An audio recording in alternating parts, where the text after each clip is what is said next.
Absolutely, brother. I'm just How trying to to continue. do? How to do, brothers? How y'all doing today? I'm getting by, man. Getting by. You know, trying to enjoy some of this weather, man. Shit, it was doggone 80 degrees out there today. Yeah, yeah, But two 80 degrees. but two days ago it was 35. yeah. We pretty much got the same weather you got. But And it was, this yeah. is, I don't mind the fluctuation in weather, man. It's the pollen, man. Yeah, Pollen, man. Sheesh. I ain't even gonna speak on that. Doggone weather got my bones and joints aching and shit, man. And the pollen got me, man. Like breathe like I feel like I'm breathing through mud and shit. My eyes is Yeah, puffy, gritty yeah. and shit, man. I don't know what to do. I just ain't happy right now. I'm just Damn, not happy. damn, bro, that's heavy. Yeah, but that's what's so crazy about it is, um,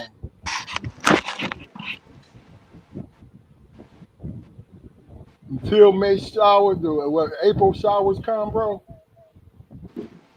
See, that's the thing. April showers bring May flowers. Wait a minute. Yeah, Yeah. that's how I go.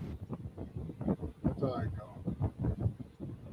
I'm gonna flash to this other channel, entertain the folks, man. I'll be right back. Entertain the folks. All right. There's a spark of magic in your eye. Sure. Candyland appears each time you smile.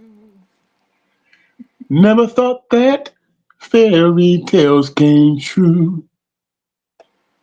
You know what, man? Like the amount of songs that I thought I knew just from watching them damn what was that? You know how you used to be able to those records and shit that used to come on, the old school records, and at the end of the commercial, dude be like, "No, my brother, you got to get your own." You don't I remember ain't those? hip to that. You don't remember those commercials? Well, anyway, man, anytime I watch like an old school commercial where they trying to sell the music or whatever, I think I know the songs that they playing in the trying to advertise the record. I don't know them shit. Mm-hmm. I don't know them shit. It's a whole lot of music I don't know, man. I know snippets and shit just from the commercial. Yeah, well, all that music you got, all you need is a refresher. Yeah, but that's like, you know what, man.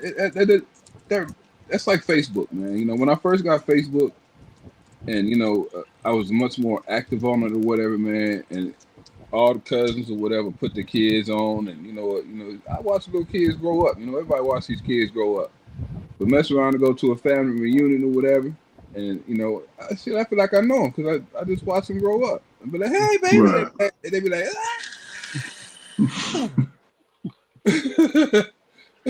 I'm like, it's me. It, I okay. looked at your pictures about 100 times. I Yeah, liked them. yeah, yeah. On their personal pages sometimes. No, no, no. Mm-hmm. Here's the famous one. Ask your mama about me. Yeah. Ask your daddy about me. My thing is, everybody keep telling me to get back on Facebook. Mm. You know, I know I'm missing a whole lot, man. I don't think you are, man. I mean, I it don't do. depends what you're looking for. Yeah, I don't do it much. To be honest with you. I mean, I think the way Facebook does you, they let the people see who they want to see your stuff. Mm. I mean, because be honest with you, I got a certain amount of people following me, and I got a certain amount of friends, right? Mm-hmm. Only a small percentage of my friends who see my posts. You know what I mean? Don't they got a way where you can bypass all that, man? So you can get to It is. everybody?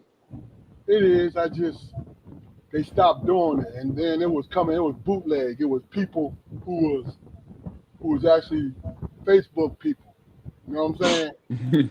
Hey, listen, if you go to this app and you hit the moonscape and you twirl around 3 times, everybody gonna get to see you. Yeah, that's an old betrayal, but that's like a telemarketer calling you and using your first name. Hey, Spoke, what's going on, brother? Hey, look at it. No, they can't get away with it no more because they all sounding fucking indie. And look at it. Way back in the day. Keith? How you Way doing? back in the day. Pronounce Keith, man. That's crazy. Way back in the day when I owed student loans, I got a phone call.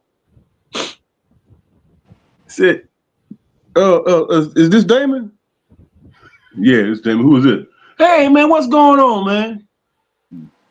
How you been, bro? All right, man. Who is it? Well, this is the man that's trying to find out if you're gonna make that next payment, man. Is everything good? I said, hey man, that's deception, man. That you can't do that. Anyway, let me write down your information because you got me. Okay. You know what? The part about I had the nerve to be upset because it was a brother, and I said, "Oh, well, okay, that's how you gonna do another brother. That's how we do things now." Yeah. But you think about the number of people who that shit worked on, man. That worked on somebody. But and they was like, they was like, go, just go with it, Jamal. Keep going with it.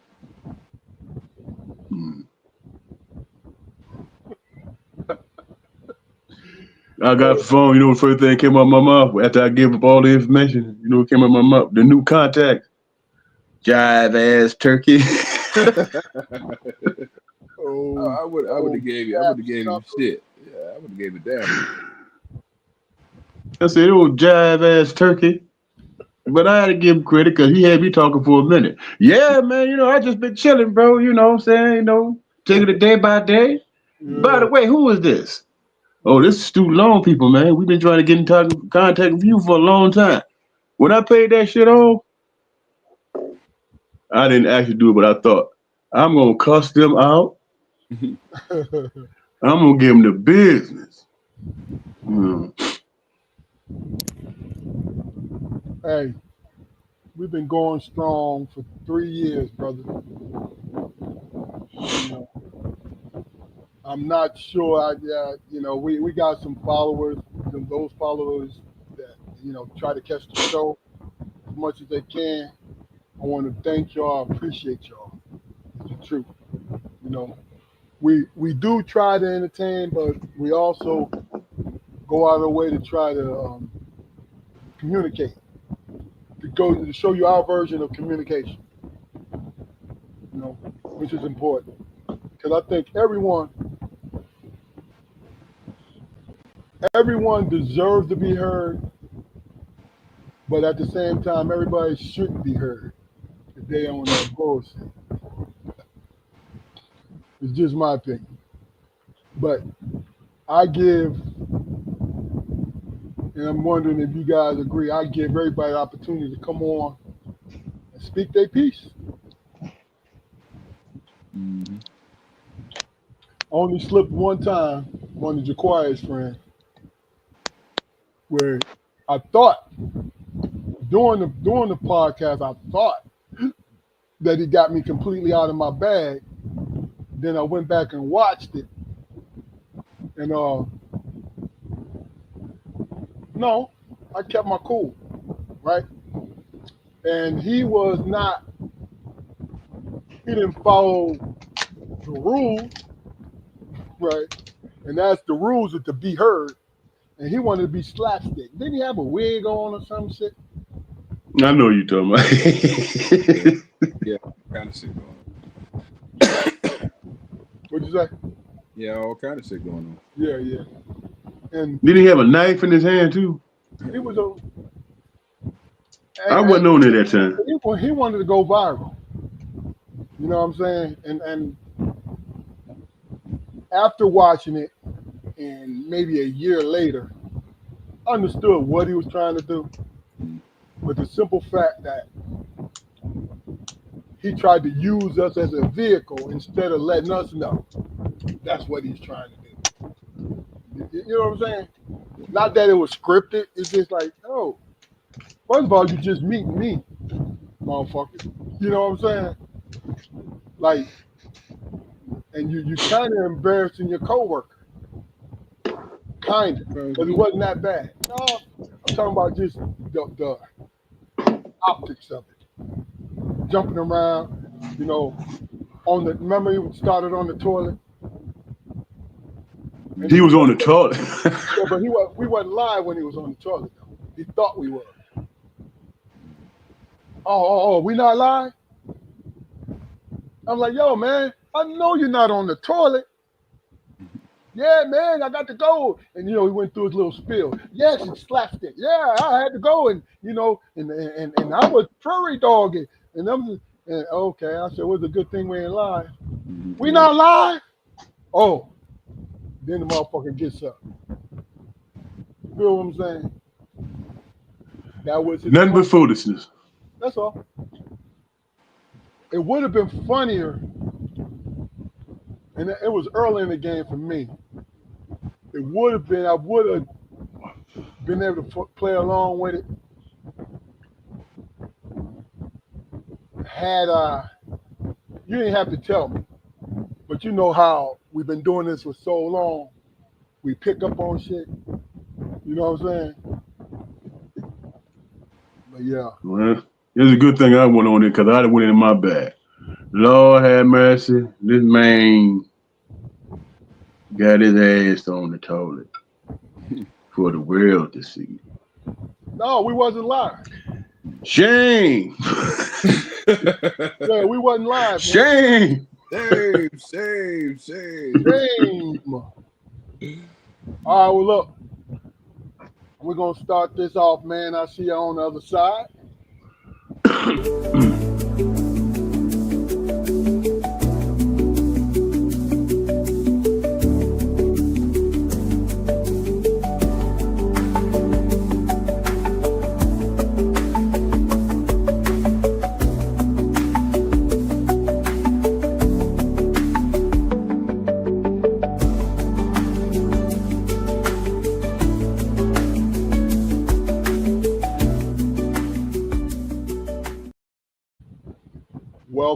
Welcome, everybody, to this episode of Strong Perspective Podcast. I'm one of your hosts, Keith Armstrong, along with Uncle Spoke.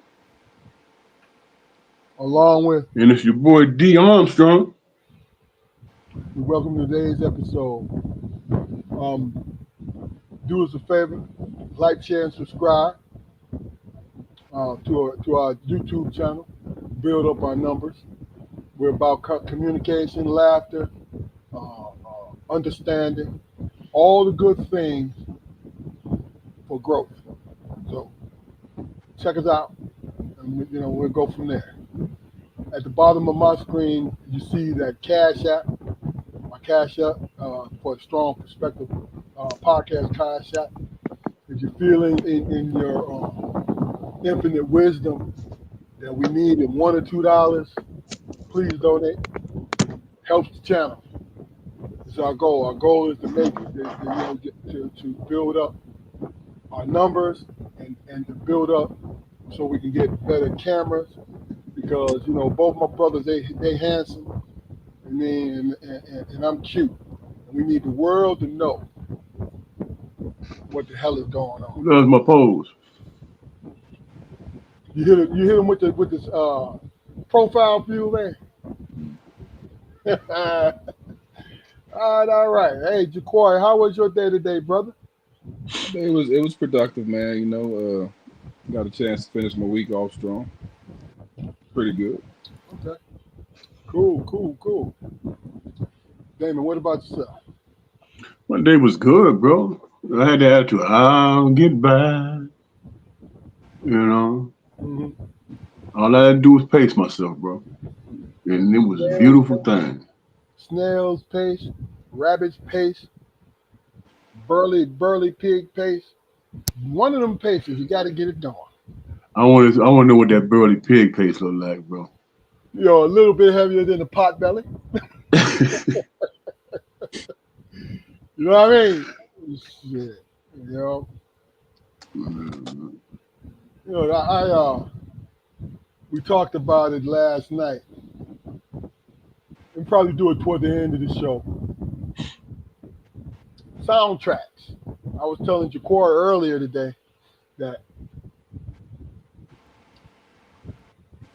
doing soundtracks of your life, different periods of time, you got to have the R&B version of it. You have to have the jazz version of it. You got to have the gospel version of it. You got to have the blues. I'm a blues guy. You got to have the blues version of it. You know what I'm saying? Some of us mix it all together. But I think, me personally, you tell me, guys, what you think about it. I personally, each song that I hear reminds me of moments in my life as a young man. I think when I was out on my own, I really don't get into soundtracks. You know what I'm saying? I don't put music in different periods when I was out working in this world.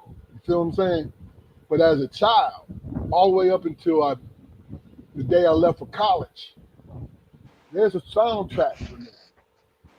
Different songs remind me of different periods of my youth or youth. You know what I mean? What you guys think about that? Yeah, I agree with it. Yeah, I mean, it was always a different. You know how I went through phases when I was a kid. Hell, I still go through phases, man. You know, from like you say, the blues, everything but classical and country, man. You know, I can't really vibe to those two forms of music. But you know, shit, 70s rock. I love 70s rock, heavy metal, reggae, dance hall, all this shit. And I it's love, and I love classical music. I do. You know what I'm saying? What about you, Damon? I was listening to what's that group? Oh, hard rock group. You know what I'm saying? I didn't realize I was into hard rock, man, until I started reminiscing. And then I looked at my archives. I was like, hell, I got all that. You know what I'm saying? Yeah. And I'm trying to remember this group that I was checking out the other day. It'll come to me, man. But you're absolutely right, man. There's moments in your life, man, where certain things, you know what I'm saying, affect you. It puts you in a moment where you start thinking clearly and be inspired by it. You know. You know what? I lied earlier. I did. There is form of rap music. Once I was in college, that brings back time, memories, and all this. Public Enemy. Here it is. Bam. Bam! In your face. God damn, this is the dope jam. Public Enemy, KRS One, uh, Poor Righteous Teachers. Poor Righteous Teachers, X Um, Clan. as Clan. Yeah. My You know, man, what's the Grand Pooba? What's his group? oh shit. and newbie. Brand Nubian. Yeah, Brand all that. movies. Oh yeah. Yeah, that was the period where I'm working in law enforcement at the time, but my mindset was pro black radical revolutionary shit. See, we kind of grew up off that. You know what I mean? That was Mhm. fed to us our whole life. Being an individual, understanding knowledge of self. You know what I mean? Just Right. that whole gambit of it. Where now I can step in. But I love the fact that I can step in any situation. As a matter of fact, it helped me law enforcement. You know what I'm saying? Because when you understand not just law enforcement, but when you understand who you are and what you bring into the table, you're able to do your job in any capacity. You know what I'm saying? The mistakes come when you start to doubt your ability, or you know that you got shortcomings. You know what I mean? I remember, man, we was in the Berg that one time, and I think the album was "Take a Nation of Millions to Hold Us Back." It just dropped, and we was all sitting over by the towers, right? And his brother was walking by, and everybody acknowledged him, right? They said, "Man, where you going?" "I'm finna go cop that new PE, man." Next thing I know, everybody walked down to the record store, standing in line, to cop that new PE. And I was like, wow, man, it was a beautiful thing because a brother didn't have to convince you to be about self consciousness. They just say, hey, man, the new one dropped. Mm. Yeah. You need to go cop that. You know. And at the time, shit, it was a tape that didn't cost no more than $7 to $8. That's I true. know. I know. I mean, through the years, man. I mean, we've been priced out of creature priced out of creature comforts, man. And like cell phones. So when did cell phones start becoming thousands of goddamn dollars to fucking have? No, they had in the beginning they were. Yeah, they was in the beginning. I'm Shit. gonna tell you, Nokia. That's why everybody had beepers. Look, You know what I'm saying? Nokia and Nextel were the last. Flip phones were the last of affordable phones because the iPhone came and then the Android. And the iPhone, since these fools was standing in line to get our stuff, even though we had bugs in the early years, iPhones had so many bugs, Yeah. and they was charging you just to have your name on it. You know what I'm saying? But people were standing in line for them.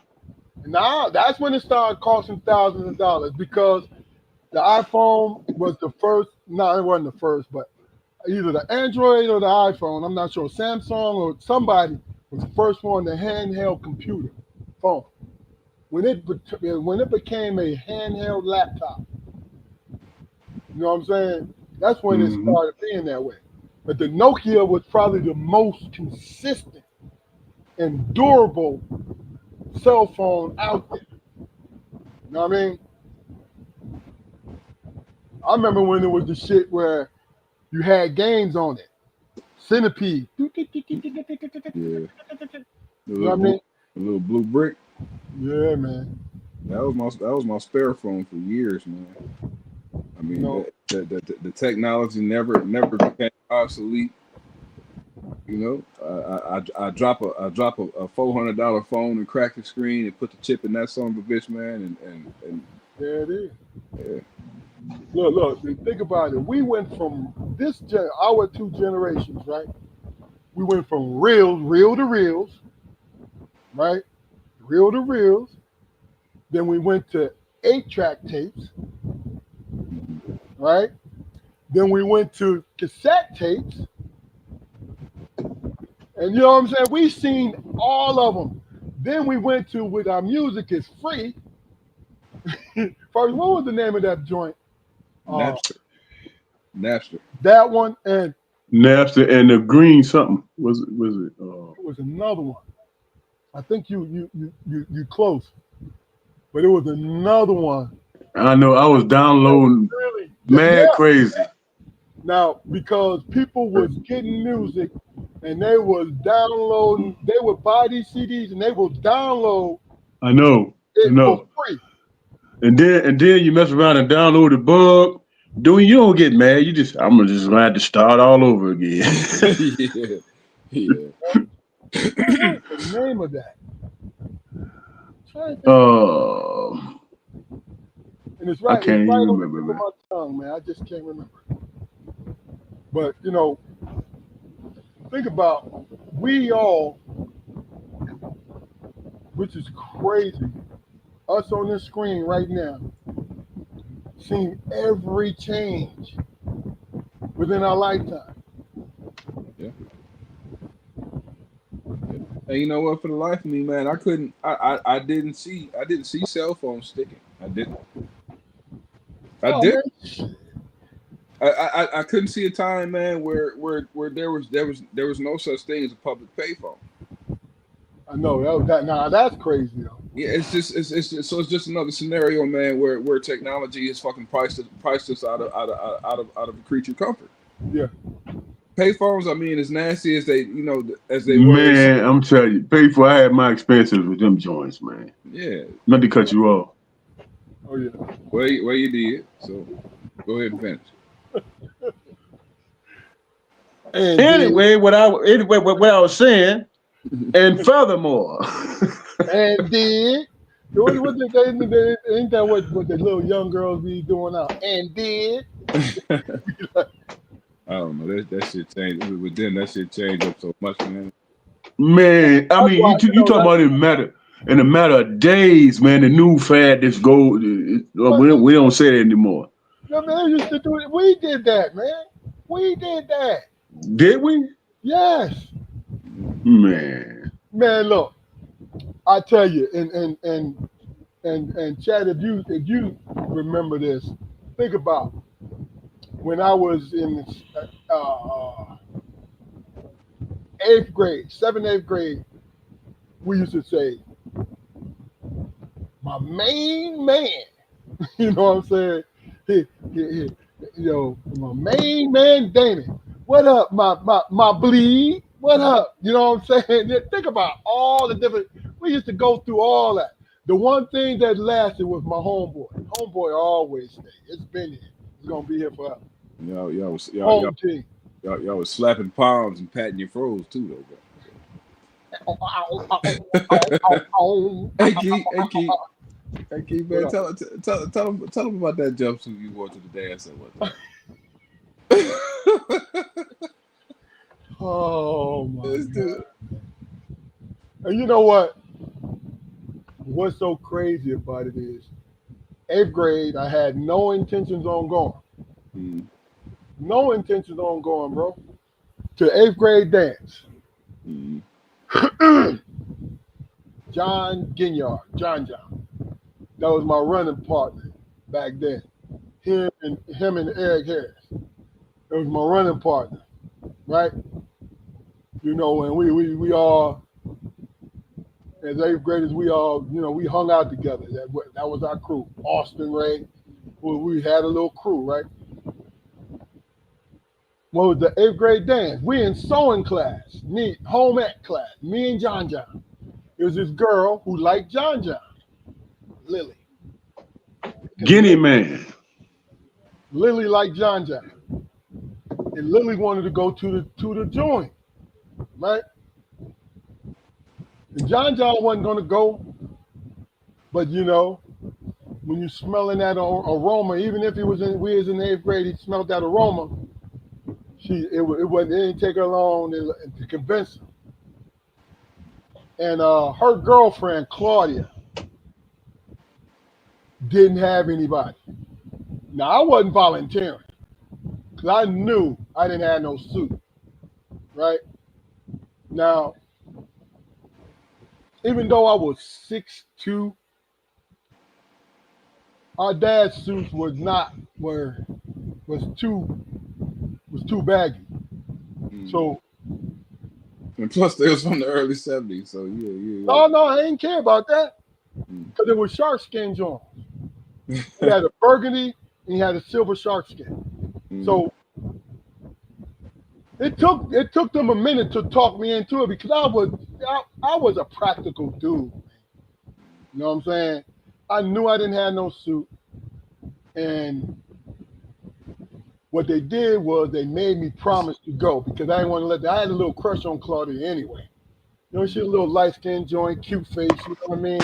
What you call them, Ja'Cory, big head and yellow. Big head and yellow, that's right. And so I made that promise. I did not. I got home and I saw only the jumpsuit. Now, 5 years earlier, that jumpsuit was fly for a club, but it wasn't fly in no period of time for a dance. And look, I'm going to describe this thing, and this is the most accurate description of it. You remember Elvis Presley made his comeback in Vegas? Yeah. With the black all one piece karate suit and he kicking around and shit. With the bell bottom. Yeah. I had that. My dad had that with the bell bottom. No bullshit. So now John done hyped me up. We in 8th grade. He's like, bro, if you make it, Keith, if you make a good impression, she might be your girl, blah blah blah, right? And I was like, yeah, you're right. You know what I mean? Because Claudia, I'm gonna describe her to you, and I'm sorry, honey, but this is years before I even met you. Claudia was medium height, and this before I became a butt man. So Claudia had them big double D's. Excuse my crudeness, folks. And like I said, real pretty face, borderline beautiful. And we always vibed, and I had a crush on her. So I ended up going. I said, John. I told John to come in, and I had it on. My mom, our mom, Jacquard, she was like, Keith, do not wear that. Mama told you not to wear it? She told me not to wear it. And you know whose voice overrode it? Little Keith. Like, yeah, nigga, you better go. You better play that off. Man. So now it's all white now. It's an Elvis Presley karate suit. Yeah. You know what I'm saying?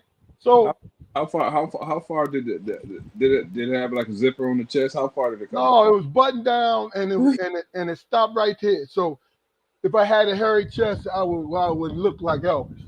So did you have it open? Did you leave it open? Yeah, I did. I had so no, I'm a comedy king because when we youngins, I was never like that, but when we youngins, we cruel, man. I'm saying, look, our cousin Stacy, he sold me out, but I'm gonna get to you. It sounded like he had to. Huh? It sounded like he had to. I mean, it's real. So where was I? You was a youngin', man. You sitting there, you witnessed the whole thing. You didn't give a shit because your TV show was on. Like, where he going? Where you going, karate man? That's what you said. So I get up there. Now this is where the comedy is. I laugh about it I get up there. I get out the car. Now before John's sister gave us a ride, right? Lisa Ginyard. And I come walking out the house, and this sister looks at me and says, "What the hell do he got on?" And John had his dad. He had some slacks on and had his dad dress coat. Jacket. You know what I'm talking about. So he was cool. He ain't had no tie on. He was cool, right? And he talked me into getting in that car because I was like, his sister sealed the deal for me. Like, yo, I'm clowning myself, right? So this is how I knew I was a brave dude, right? Because I knew first of all, our mom, I believed in her. So if she tell me some shit looking crazy, go ahead and throw that jumpsuit on. Yeah, no, she ain't tell me to jump. No, she told me not to wear it. Did she? Yeah. So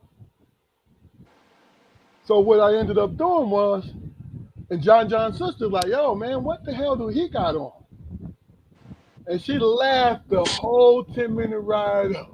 She laughed at me. She laughed at me. And I still got out that damn car. Right? So I'm walking in the building, and I was a decent student, teachers The teachers generally liked me and all this. So I'm walking up in there, right? Everybody got on suit and gowns and shit, right?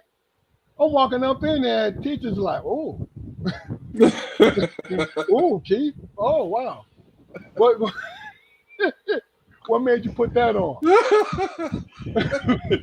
Hey, what you should have did was walk in and say, "What up, brother Blood?"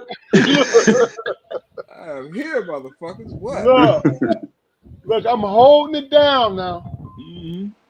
I'm walking, and we had it. The prom. I mean, the little party was in the cafeteria. The gym's class, because I think wasn't it like a cafeteria slash It was gym? everything. It was everything. Yeah. Auditorium. Had a stage up in there and shit. I walked up in that mall, right? And this is no lie. I'm walking, and our cousin Stacy, he looked, he's like, him and Truck, Ron Sanders. Them was my guys, right? They looked at me, and they were like, gee, they started buzzing out laughing. They didn't say, you gonna be all right? No, it's cool, bro. Hell no. They laughing their ass off. But I'm still sucking it out, right? Two things got me. Claudia, my date, saw me, and she tears started welling up in her eyes. Oh man. Right? And then Lily looked and said, Keith, why would you embarrass her like that? I was like, oh shit. So I walked into the place, and I swear to God, it was in unison. Everybody said, look at Keith. I'm talking about it was like a fucking movie. Oh, you know what I'm saying? And I went in the little corner, I sat down, I walked up to Claudia, I said, look, I'm sorry. This is all I had. Right? You more man than I was back then.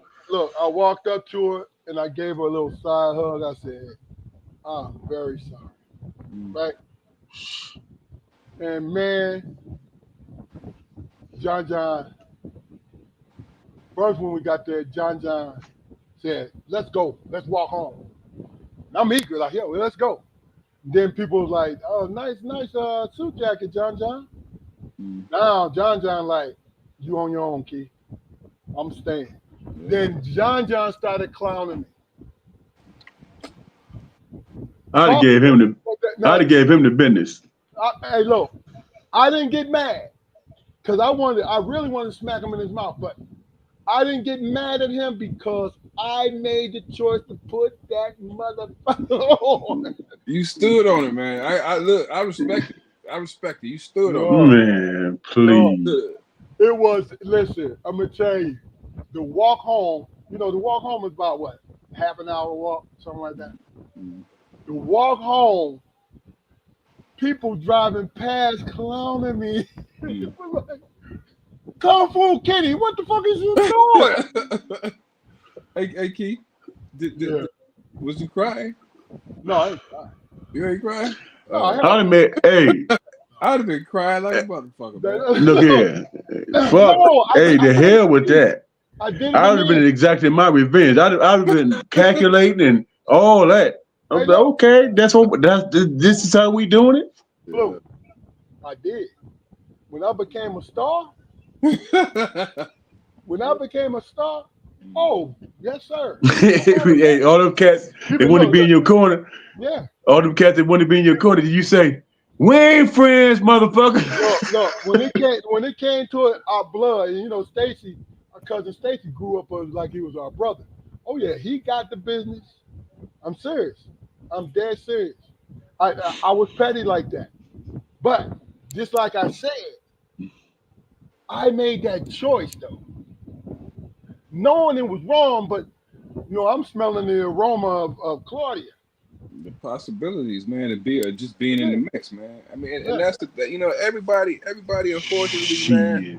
And I'm not even gonna say unfortunately, man, but we all got stories like that, man, that define things in us, man, and etched a part of our psyche and shit, man. Because I say it all the time, man. I had 3 pair of pants my whole high school career, but I kept going back to that motherfucker. You and me both. Kept going back. Here's the thing. They was clean every single day. Even if I had to walk. Right. And hang them up with the fan blowing. Right. But here's the thing, man. 3 years later, when you had that experience, I had my own, but it wasn't, at a, function or whatever. It was just like this going to school. Mom, she was tired from work and all that stuff, and I was lollygagging. She's like, put these pants on and take your butt to school, and you better make it on time. And Pop sitting there looking at me talking about, yeah, you better make it on time. Yeah. And guess what the pants she told me to put on? The pimp pants with the slit pockets and shit, and the gabardine material, and the burnt orange and shit, with my damn all-star sneakers.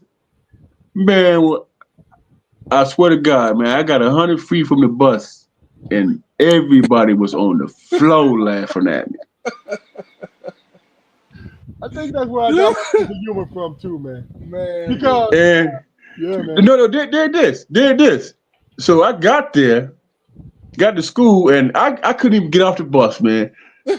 I couldn't even get off the bus, man. They was clowning me so bad, I couldn't even get off the bus, man. And I was like, I'm thinking about betrayal. I'm like, this is set up. So, yeah. This is set up. And my mama is the culprit. She did this to me. Hey man, look, that was the same woman, man, who like all the way up to the 6th grade, man, she made me wear goddamn I couldn't wear jeans at school. I had to wear like slacks and hard bottom shoes. But you know what? For real, that's school wear, man. That's school wear, dog. Man, fuck that, man. Look here, man. He trying to soften the blow. Come on, bro. Man. You just told us about your bad experience, and you want to try to soften the blow. I'm not trying to my shit. I went from that shit to goddamn Huskies and shit. The girl animals, the color coordinated joint. And that should be right in the goddamn pocket, man. And then when I got to goddamn junior high, I didn't realize that motherfuckers didn't shop at Piers until my 8th grade year. We got the plaids, we got the polka dots. Yeah, motherfuckers didn't even know what Piers was. Listen, let me tell you something. We had to shop at Piers because we were extra large men. And Piers was the only place that could fit me. That's the truth. I appreciated the hell out of Piers, man. We was wearing 1957 baggies from Piers.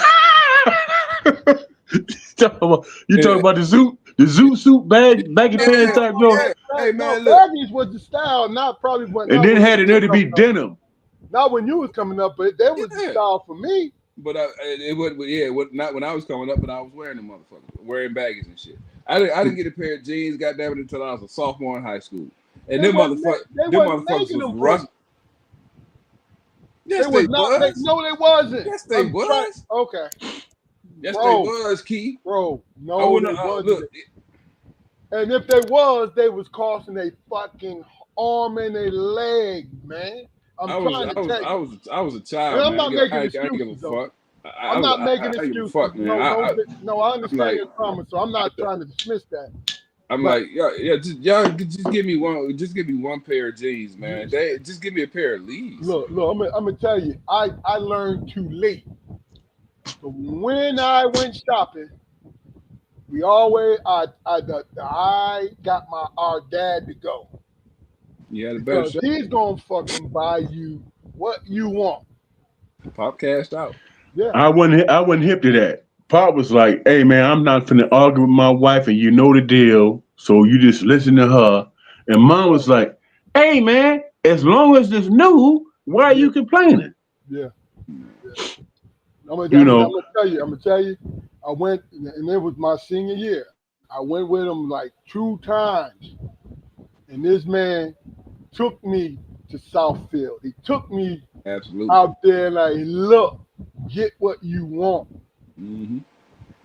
well, he And didn't I'm do like, that for hey man, me. I said, hey man, where the fuck you been? I'm saying you just Hey, yeah, hey, Keith spoke. He didn't do that with me. I was in that realm of it, but I made one mistake.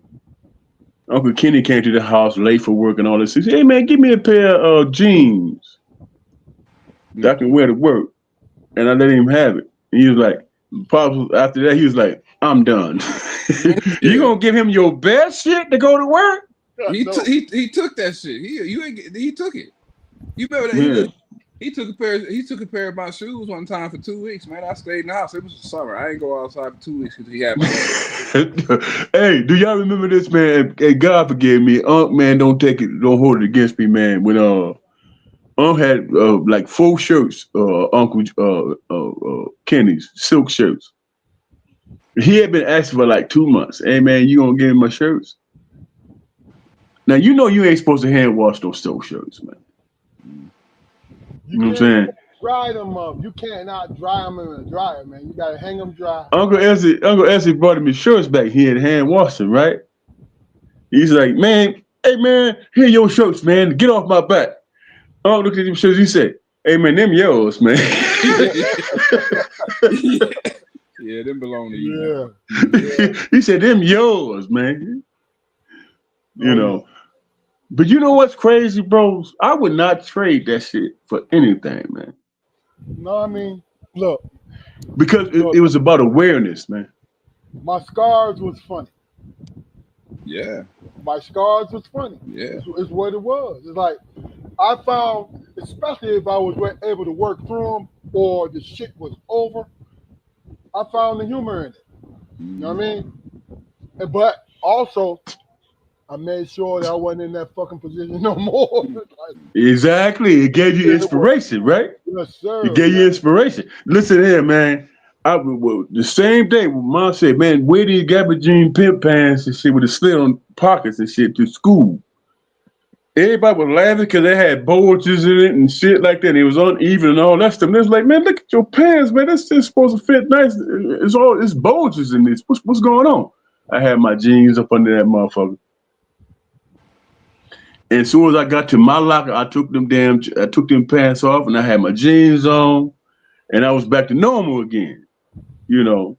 And then when I got home, I forgot to put the pants back on. Oh yeah. And mama saw that I had on some jeans. She said, where the pants at I told you to wear today with the damn dress shoes? I said, I ain't had no really. She was like, see, that's what I'm talking about. You don't listen. I'm like, I do listen. That's why I took that shit off.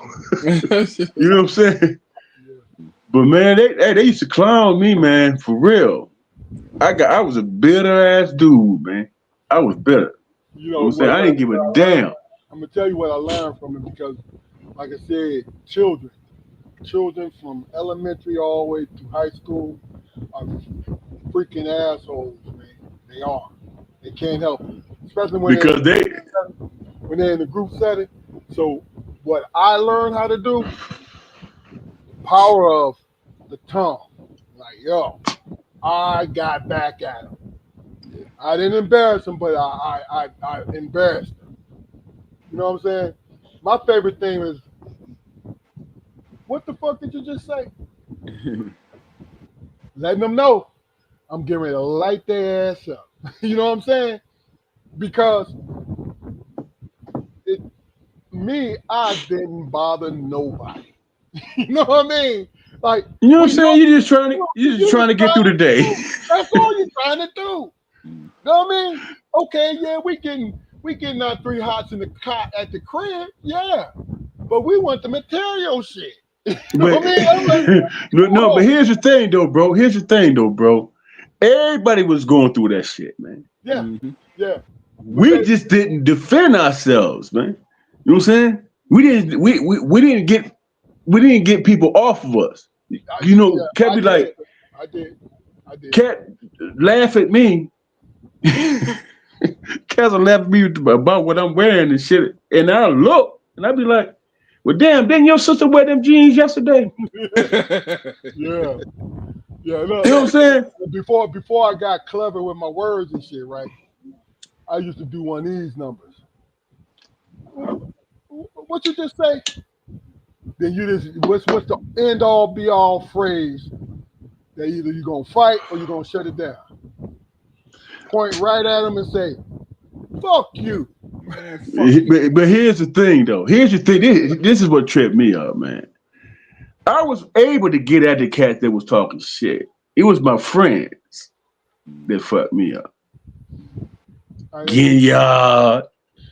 You know what I'm saying? Because, you know, he had 4 people dressing him. Yeah, Huh? John was the youngest.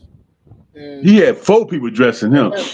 And tell me if I'm lying. His dad used to hit the number almost every damn day. Mr. Ginyard. I had mad respect for that guy, man. I did too, man. You know what I'm saying? Mad respect. No lie. This is no lie. He hit the number for about at least close to $500, $600 a day. Straight box. There's no lie. God, man, it was amazing to me. I was like, John, you need to start ciphering some of them numbers at me, bro. For real. Real talk. Mr. Ginyard, man, he was that guy, man. He was about business, man. You know what I'm saying? Because he worked at the college. You know what I'm saying? He didn't get off into that. He was like, hey man, take care of what the hell you got. Yeah. That's what he used to tell me all the time. Man, take care of what the hell you got. John and he leave it like that. John had a Honda 1000, and he had a car. He had a car. Well, look. He had I don't know if it was a Dodge. That goddamn car, man, he drove that damn car 150 miles an hour and shit. Yeah, I couldn't ride with him when he finally started driving. Oh, he was a monster. Man, him and our boy Eric, man. I used to cuss them out every time I got in. Both of them cats was hell of a drivers, man. Yeah, but I used to say, hey, man, this is precious cargo. Motherfucker, slow this down. All right, well, look. We can get back on that, but I wanted to ask y'all a question. It was brought up yesterday in the production meeting, right? The quarry, you know, you said you asked us a question about influence and manipulation. Yeah, we argued about that for a minute. Yeah, why don't you let us know what's what?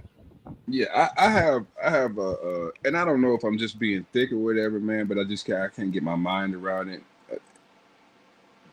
Influence and manipulation are the same thing, you know. But for some reason, the world has put a negative connotation on the word manipulation. And if you look at the definition of each word, the definition for manipulation actually fits influence a little better, in my opinion. You know, I don't have the exact definitions, but the one for manipulation is it has a lot to do with mechanical things. You know, being able to manipulate a tool of some sort. But influence is controlling a situation from the outside indirectly, you know, being a puppet master. That's deceptive. To me, it's deceptive. You know, and I've asked several people, man, you know, so I can try to help figure it out for myself or whatever, man. But I just have a blind spot when it comes to those two words. You know. Excuse me. Bless you. I mean, what it all boils down to, though, man, is the way not only primarily the English language is, man. I mean, you know, we use words all the time that have roots and you know in different languages or whatever, and somewhere along the lines, those the actual meaning is bastardized in some way, you know, to fit you know the situation or whatever. Because when I asked you guys yesterday to look up the definitions of those two words, manipulation and influence or whatever, we are you know you got different different definitions. But the definitions that I got, you know, it came from, you know, to from whatever edition of Webster's, you know, that's available right now. But I was also telling you guys that I don't go any deeper than the first definition. Whenever I You did look up, say that. yeah, whenever I look up a word in the dictionary, the first one is all I need. Anything, you know, anything below that is manufactured to fit, you know, to fit a specific situation. But I don't see the difference between the two words. Okay, You well, had me stuck when you made that point. let You me had me let, stuck when you made that point. let me read the definition I just pulled up on Google. Right? It says influence is the power to have an important effect on someone or something. If someone influences someone else, they are changing a person or thing in an indirect but important way. That's influence, Mm-hmm. right? Go ahead, Damon. I'm gonna pull up manipulation. Go ahead. What I came up with is influence is about guiding or persuading someone to make a choice, while manipulation involves controlling or coercing the person to act in a way that benefits the manipulator. But see, to me that sounds like the exact same thing as influence. Because I mean, people, I mean, usually when people try to influence you to do something, they have something to gain also. But what's your motivation? Is it passing down information, or is it being in control of somebody's thoughts and actions? You know what I'm saying?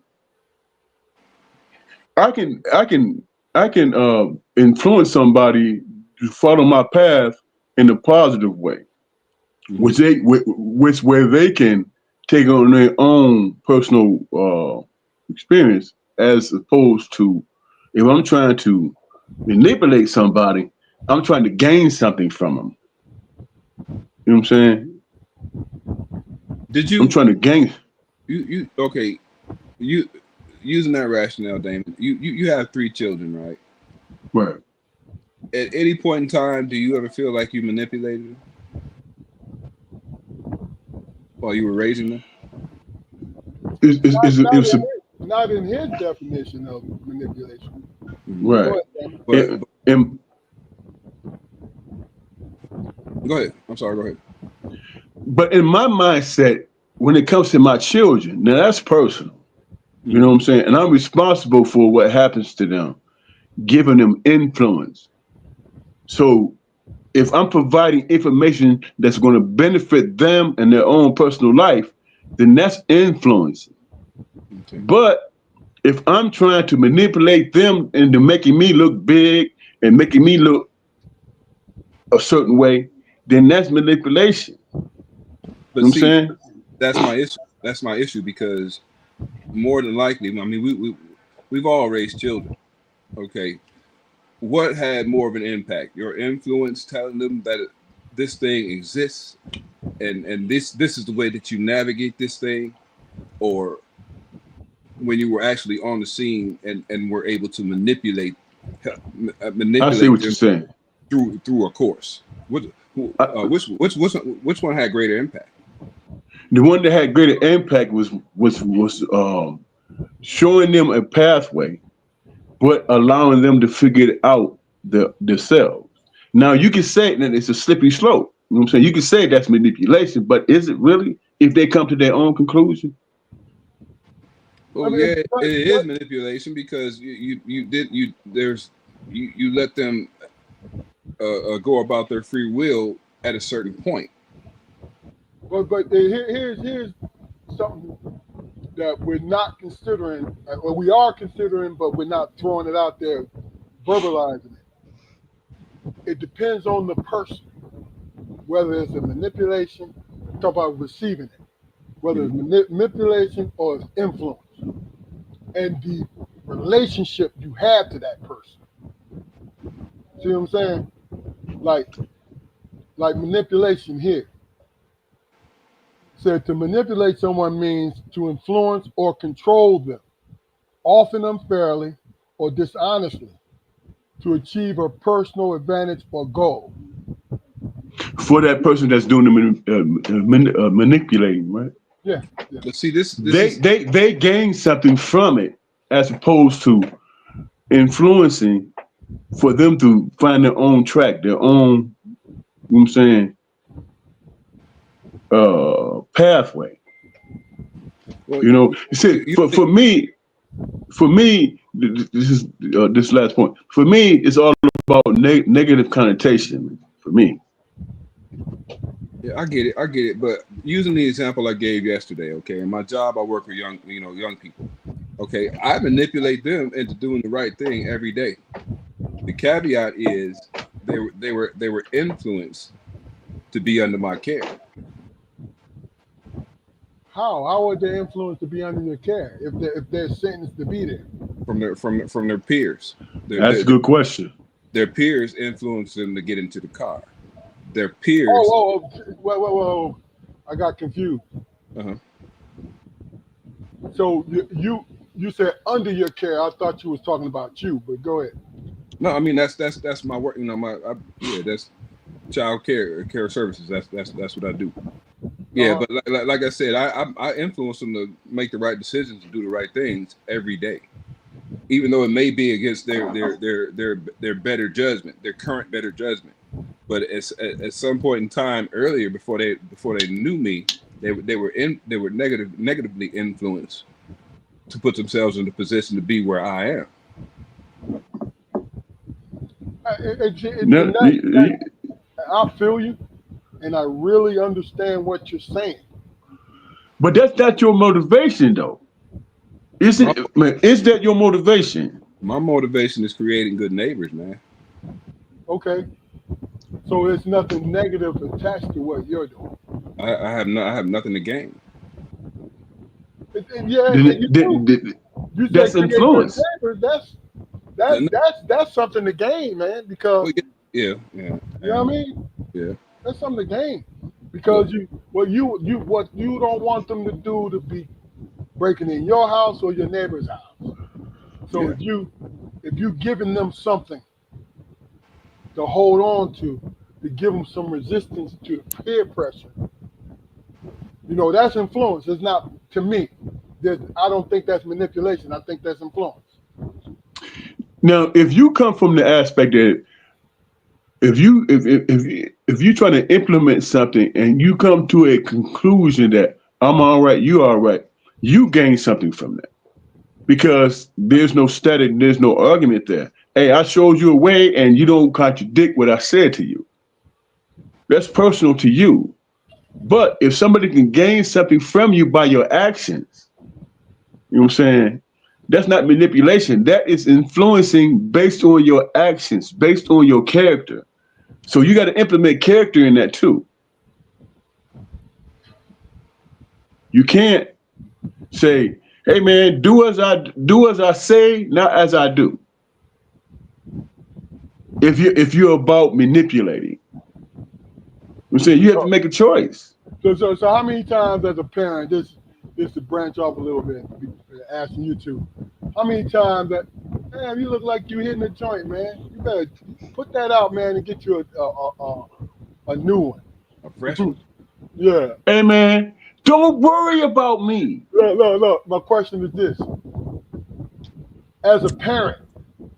Now I got to put this motherfucker out because you all in my business, man. Yeah, look, you gave us a flashback. You were like this. His cheeks is touching. As a parent, how many times, and like I said, you don't have to go in depth, but how many times were you in a position to manipulate your wife into how she treats your kids?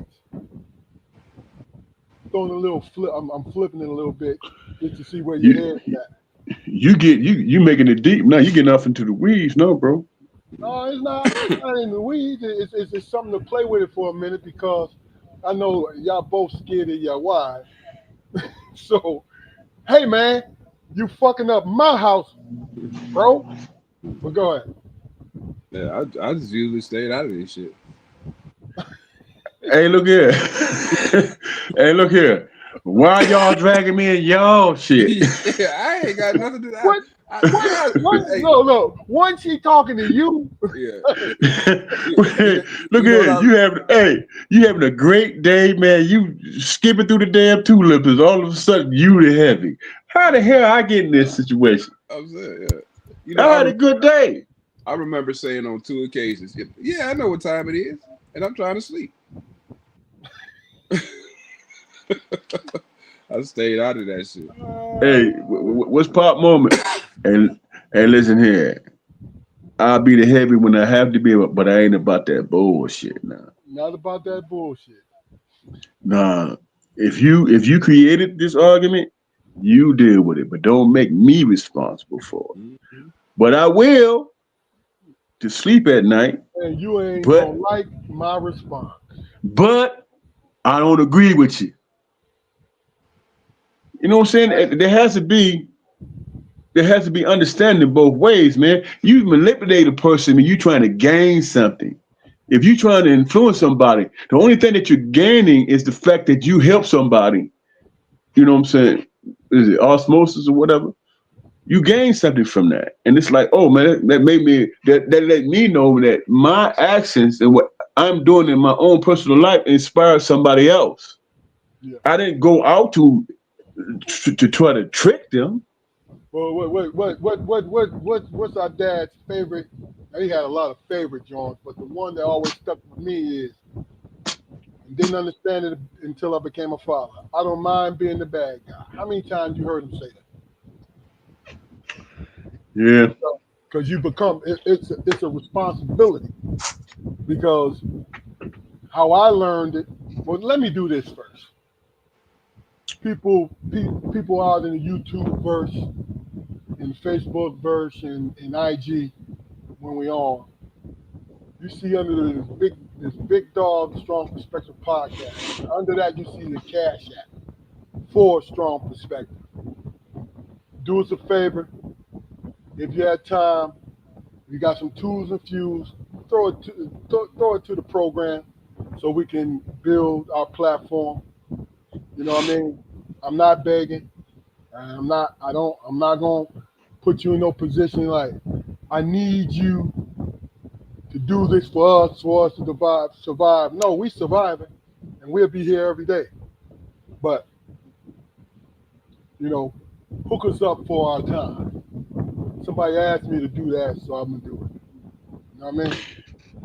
Now, based on what you just subscribed, bro, is that manipulation or is that influencing? To be honest, it's going towards influencing, but really it's asking. It's You know what I'm saying? you know what I'm saying? Hey, I got something to contribute. Yeah. Support me in that. We look. First time I've ever did it in the 3 years strong that we've been doing it, and then somebody advised me, hey man, just try this out and see, because to have, like I said earlier today, to have clearer cameras to see both my handsome brothers and my cute face. Hell, it's well worth it for asking. You know what I mean?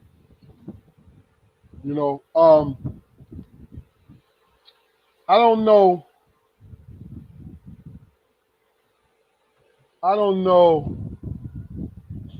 What we were talking about yesterday too. Guys in the chat, I don't know if you know Anthony Edwards, Minnesota Timberwolves star, young guy. I think he's 23, 24 years old. Hey. For some reason, go ahead. Hey, I got to use the bathroom, but I really want to talk about this subject matter, man. Okay, so well, give me a minute, man. Okay, hey man, you ain't got to tell nobody you gotta go to the bathroom. Go, dog. Stop that. I didn't, man. And I don't appreciate you putting You my did. You business just. out like That's that. what you just said. What are you talking Did I about? say that? Yes, you did. No, well, I was really focused on, hey, man, give me a minute because I want to talk about this situation. Okay, yo, yeah, we'll talk about it. I'll be right back. I'm gonna give the chat a just a little background on it, just in All case right, you I'll be don't back in a know. minute. Okay, just in case you don't know, this is this little thing that I picked up off, and it was interesting. I picked this up off the social media rounds earlier this year. The young lady, I think she's in her late 30s, early 40s, got pregnant by Anthony Edwards, the basketball player. She leaked, and I believe this is the same woman because the numbers kind of coincide. She leaks text messages of him asking her to have an abortion because he did not want her to have his baby. And I believe she leaked it to the public, right? And as far as I knew, he didn't deny it, but he really didn't say anything either, right? Then fast forward, the young lady had the baby. She's young. She's in her 40s, but she's young compared to me. She had the baby, right? And what I found interesting, when I saw that Anthony Edwards, I've been in law enforcement 22 years here, the sheriff department in my home state, right? And the sheriff department deals with child support and different things like that. So I'm pretty well versed in it. I never knew, and this what came out. I don't know how true it is, but I never knew that you could pay a lump sum payment in child support. Mhm. I always thought it was geared around the formula that they use just for constant care for the child, and it only looked that way. But If I'm not mistaken, I think comedian Earthquake may have done the same thing. okay, okay. So, and I meant to do. I got busy today. I meant to look that up and see. Now, the young lady, she posted, which you got all your business in the social media, man. This shit is crazy. The shame him in the pan. And both of them. But see, here's the thing. She posted that, and I did know this. The ruling had not gone down. This is something that he proposed to the judge, and the judge is considering it, right? But I'm trying to figure out what a lump sum payment would be when this man is in this max contract. Mm. And the formula to calculate these things has to do with your earning power at that moment. You know what I mean? What do you think about the lump sum payment, Jacquard? Because Damon said he got a lot to say about it when he comes back. Well, it's if anything is going to finalize that situation, it should be that. I mean, he bought his way out of it. I mean, or is trying to buy his way out of it. My thing is, if the judge does rule that he can pay a lump sum or whatever, what's going to happen when the child is 18 years old and comes around knocking on his door asking about why he wasn't there? That part. He's giving up parental rights. He's either getting ready to sign the paperwork because there's a such thing as the parent giving up parental rights. Yeah, but somebody gonna So tell somebody gonna tell that. no, he's gonna know. The child is gonna know. The young lady is gonna know. I think it's a girl. Gonna know that that's her father, Mm. but he don't have to answer the door because he gave up. And if he's able to give that lump sum, or he's just paying child support, he's already stated. Now, this is where I'm confused at. Did he say he didn't want to do nothing with the child, or he didn't want to have? I know he didn't want to have nothing to do with the mother. You see what I mean? Well, that changes the scenario for me, man. If it's a girl, then he has to do more than just dismiss himself from the situation, because if he's dismissing himself from the situation, there's some animosity there, right? You don't want your daughter, your blood daughter, to fall into the same category that you judging the mother for. You know what I'm saying, you trapped me. You know what I'm saying? Which they really didn't, because, you know what I'm saying, if it's a one night stand and it happened, you should have been a little bit more, had a little bit more wherewithal in that aspect. But a daughter's not going to explain, a daughter is not going to understand that situation, because she's looking for a father figure. Feel what I'm saying? No matter how it transpired between those two, she is going to have to, I mean, he's going to have to explain to her in some way that she means something, even if it was a one night stand. You know, in order for her to have a somewhat normal life. You know what I'm saying? But he's paying for the ability and the privilege not to care. Which I'm struggling with that now. I really am. Yeah, but I mean, it's this. Yeah, it's a girl, by the way. Yeah, I think, and like I said, we talked about this last night, so I'm gonna give you full disclosure, my opinion about it.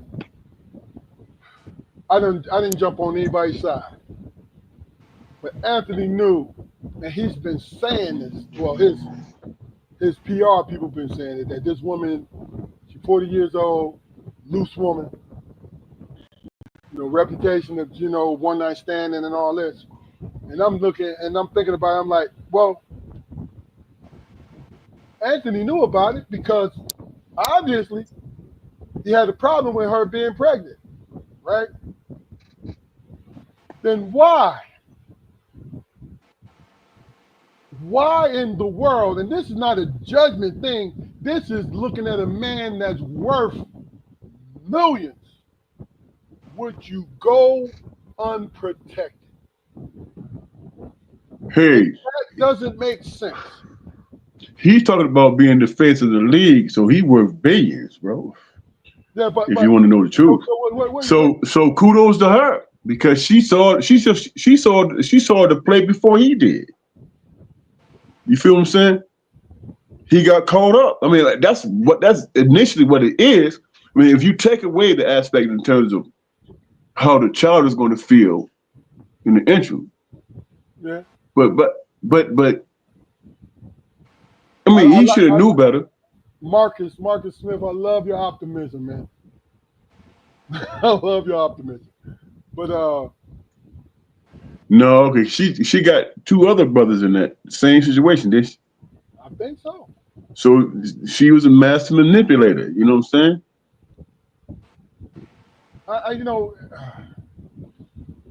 I'm not in that world. So. What world is that? Of being a millionaire athlete. But I'm down here close to the earth. And I can look at the rest of the world and see, other than the usual that's floating around these clubs, these locker rooms, the usual that everybody knows, everybody's has putting their hands on. There are other women out here in which, you understand what I'm saying to you? Why would you put yourself in the position? Now, and that's not sounding judgment, but just give me a little latitude when I say, do you think Anthony put himself in that position? Was he reckless? Marcus said that the condom broke. What do you guys think? He might have came to that conclusion that he was reckless, but in the situation, you know what I'm saying? You know what I'm saying? He was just doing what cats in this position do, but he got caught up. So in the position of being caught up like that, you got to deal with it. And he dealt with it. He said, "Hey man, I'm gonna give you this amount or whatever, and I don't want to have anything to do with it." Now he's gonna have to live with that decision And because it's a life. I get that. No, but It's a life. My question is, I'm talking about the sexual part. Do you think that Anthony Edwards was reckless? Yeah. He was. Yeah. I'm sorry, Spoke. Go ahead. I was just saying, I believe he was. I mean, he knew. I mean, what if tables are turned in another direction? And, you know, she has something. Uh-huh. You know what I mean? But you know what? I don't want to put all the onus on her, like she's some kind of villain or something. You know what I mean? Oh, she did it for a payday, and all this. Okay, well, what if that wasn't the situation? What if you know they had met or whatever, and you know he met the other kids or whatever, and he decided that he was going to be there for a minute, but he didn't expect the pregnancy. It's no telling how many times he done that. But the caveat is the one night stand joint. Man. You know what I'm saying? I mean, yeah, that's a caveat. He's trying to make himself look. He's trying to make himself look good. So yeah, he's gonna put all the negative he can on it from his end. But I mean she made cook for that man every day. Listen, let me say this. The optimistic part of what you're saying, Ja'Quari, and the caveat, I want to adjust that just a little bit. Damon, the caveat is shooting up the club. That's the caveat. The fuck is you doing? If that's exactly what you shooting up the club, what is you doing? That's probably his experience. Especially if you're gonna make a move like that. Because what social media is making him look like is he's throwing money and trying to get rid of the problem. And we don't know exactly what the problem is and what he might be trying to do. You get what I'm saying? Well, he made the statement. He said exactly what he's trying to do, bro. But I'm talking about this to the point where we talked about, well, how much is that going to cost? I get that. He has no interest in being in that situation whatsoever. And that's what I'm talking about. His reasoning behind it. Does he have a reasoning, or is he that cold? No, he might have came to the conclusion that, man, I was just trying to have some fun and I got caught up like a motherfucker. And this is some bullshit. How do I see my life moving forward? He see his life moving forward as I'm trying to alleviate that problem, throw some money at it, and move on with my life. But what he's not thinking about is that at the end of the day, you're going to deal with down the line somebody that you birthed, somebody that you was, you know, you're going to have to deal with that. And that's something that to me, it's crazy that it got to that point, man, where everybody is in their business. Do you know how many pro athletes, man, be it whatever sport, man, got kids by women that they had no intentions in being with in life? You know what I'm saying? But it just so happened that way. And he was bold enough to say, I am not trying to be with you. You know what I'm saying? So I'm going to throw money at it to get rid of you and the problem. Now, that said, he's going to have to deal with the fallout of that, man, which is a life. You know what I'm saying? But going, I don't think he had the intentions on, hey, man, you know, whatever. He was just trying to have fun. He was just trying to get up let's not sit up here and pretend like he's never done that before with other females. You know what I'm saying? He just life happened. He just so happened to get caught up in that situation. If you use that term, caught up. If that's my child, I'm gonna take care of him. You know what I'm saying? I'm gonna take care of him or her. I'm gonna take care of them, and I'm gonna make sure that they know where the hell they come from. That's my mindset and attitude. Him, as a young man, he's trying to look for it out. And he's willing to throw money at because he you know what I'm saying, he feels he can earn. So hey, I give her, I mean, what's the number he's gonna get? What's the number he's gonna give her to get rid of his legacy? Is the question. See, this is the thing, though, man. I mean, just because he might pay to get rid of this problem, don't mean his mama is gonna be like, okay, Exactly. yeah, you ain't a part of it. No, that's not. No. Exactly. So the baby's still probably gonna be around. Exactly. Because if this is his first baby, you think his mama ain't is going to be as dismissive? She's not.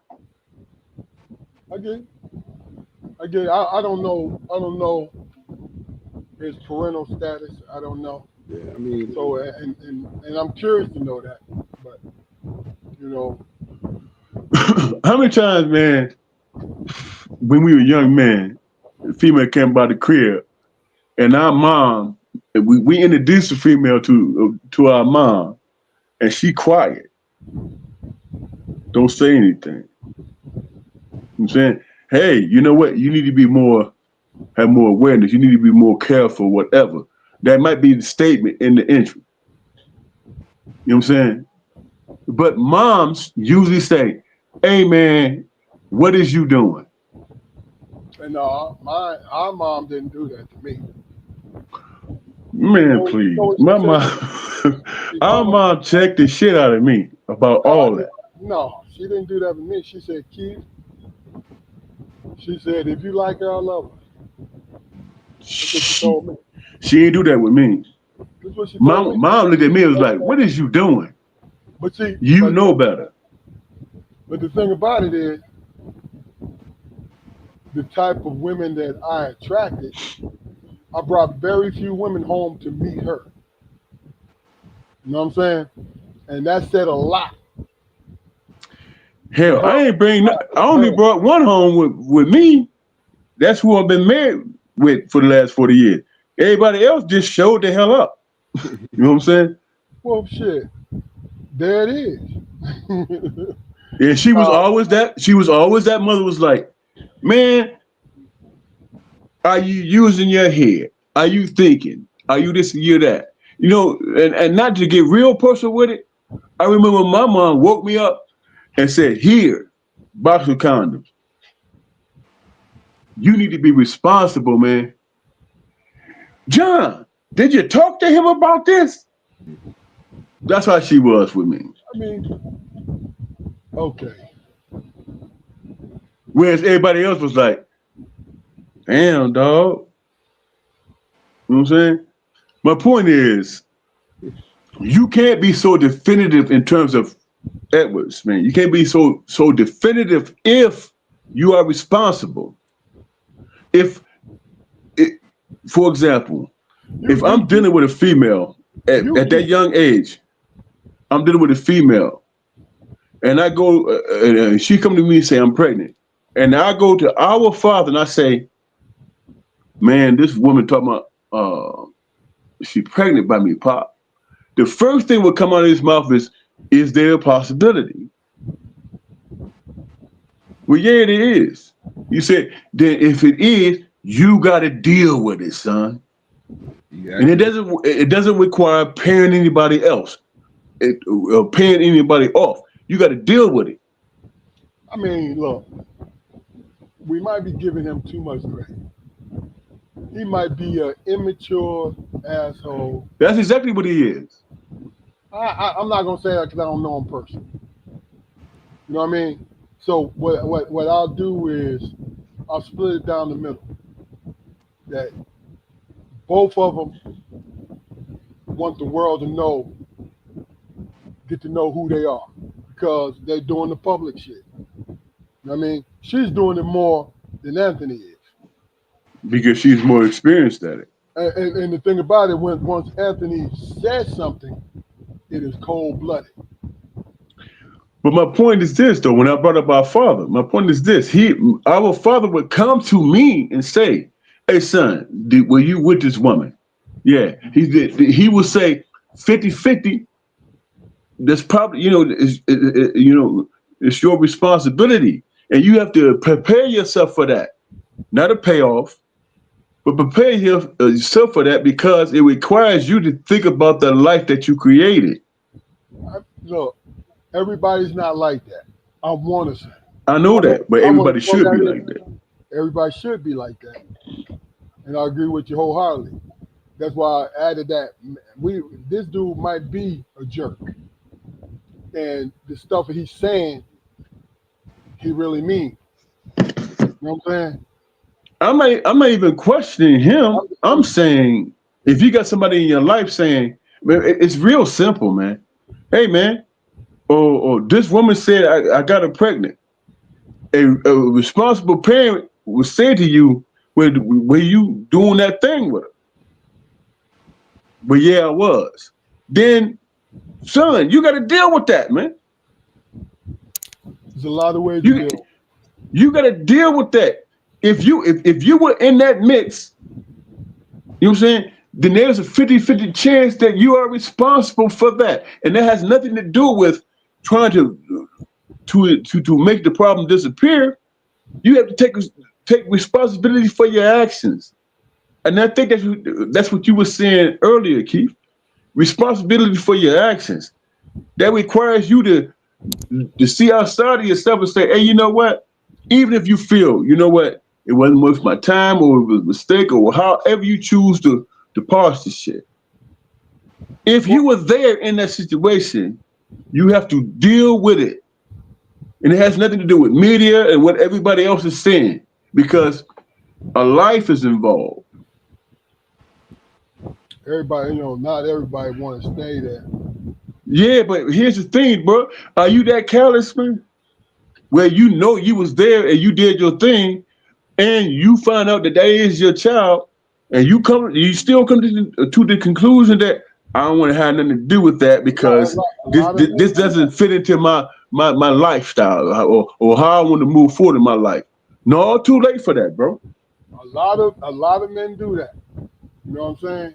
And it's a shame that they And do. and, and, and let me say this: if I create a life, I've never outside. I only got 3 kids. But if there was a situation where I created a life outside of my situation, I would be remiss if I didn't say honestly that, man, you know what? It caused problems in my household or whatever, but that's something that I created and that's a part of me. And that's going to we have to reconcile that situation. And it's going to be that. Yeah. You know what I'm saying? Even if we are not together, I'm still going to be in this child's life, no matter what anybody says. Because our mom or grandma or auntie might come into a situation and say, man, yeah, she look like my sister. Yeah, she looks like so and so forth, whatever. You can't deny that. That's what it is. So And what, you what you think gonna about it, what you you gonna think do? about it in that aspect, you think about it in that aspect, that auntie or that parent or whatever might be like, hey man, you just gonna have to accept what you did because this child is a part of us because she looks like so and so and so forth, and that's It don't our make family. it don't make no difference. You take the child support. No, not the child support, but the DNA test. I don't care if that baby come out looking like this. DNA, You like this every time. You looking like this every DNA, time. DNA test that's the main thing. But if it's positive, and it's no more argument after that, bro. It is what it Yeah, is. yeah, and that's what he did. He found out. This is why No, he's what he doing. did, what he did was say, how much is it gonna cost, man, to get rid of all that situation? He found out that that was his child, and then he threw the money out there. Yeah, then that's immature. Maybe Do you is look, is it safe to say that when he came to that conclusion, somebody on his side of the family said, man, you can't do that, man, because that's our people. I mean, yeah, maybe. I don't know. I don't know him personally, but that's reasonable for what you see. To be honest with you, let me read this. What Eric said. Eric says Anthony Edwards obviously never had someone teach him of his foundations like we had. Maybe no Exactly. father or no masculinity to teach him how to be a man and a father. That's a strong possibility there. You know what I mean? What I need to do, and that's my law enforcement background, is get all the information. Marcus says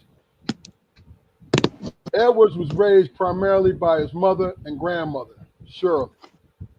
They both died when he was 14, leaving him under the guardianship of his older brother and sister. Now, thank you for that information, Eric. Thank you for that information, Marcus, because they both tie into each other. Now, we can speculate a little bit now. His brother and sister like, yo, you got that bag. We don't want no problems in the future. You know what I mean? Especially if they raised him for him to be successful. And like I said, that's speculation because we really don't know. But those two statements by Eric and Marcus gives us a lot. You know what I mean? Like me personally, my personal opinion is for him to allow that to go public, I'm paying this lump sum. And I don't want to have nothing to do with it. That's signs of immaturity. You feel what I'm saying? I agree. That's signs of immaturity.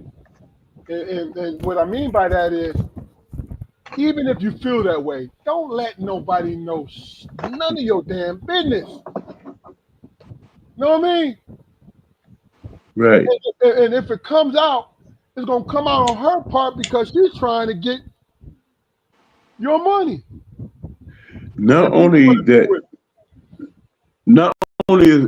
is it not conducive, man, to it's going to affect your contract because that's going to speak to your character and shit. You know what I'm saying? I mean, he don't even take care of his own child. That's going to affect you some way, somehow. It's going to affect your contracts in the near future. It's going to affect your character, all that shit. And I don't think that he took any of that into account. You know what I'm saying? I think what it'll affect is his advertising dollars. The NBA teams don't give a shit. But his advertising dollars, because they look for great character guys. You know what I'm saying? Right. To represent their interest as far as the money is concerned. Yeah, but when you think about contracts, the first thing they're gonna think about is, okay, all we got to do is offer him a bag to pay off child support. Makes sense. You know what I'm saying? That's what we got to do. Is, hey man, he might have 5 other kids out of wedlock and you know what I'm saying, and all this stuff. All we got to do is just offer him that money, as it pertains to his he has a potential to be the face of the league. We talking about billions of dollars, bro. I get it. You know what I'm saying? Right. But look, let's do this because we're in an hour 40. Damon said, Ja'Cory said he was rushing today, so he'll be able to play it by ear. But we talked about soundtracks of your life, right? And I was talking to you guys earlier. There's different versions of soundtracks in your life. It's a mismatch, right? So as I was doing it today, I realized that the people that I chose was all R&B soundtracks. You know what I'm saying? And but I have we talked about it earlier, I have the rap joint, PE, all that, you know what I mean? And got jazz. I got blues is my favorite form of music. I got my blues guys. Ain't no love in the heart of the city. That's my blues joint, right? But I'm gonna start this off and we ain't gonna belabor this, but I think this is interesting and I love this shit. These are not in order, but in chat, if you come in chat and you have anything you want to contribute, please contribute, even at a later date, because I love this thing. Soundtracks of your life. And this is early on. My first group is the Manhattans. And the song is Am I Losing You? Right? It goes like this. I don't have a singing voice, but you'll understand the gist of it. Your arms don't go around me when I reach out for you.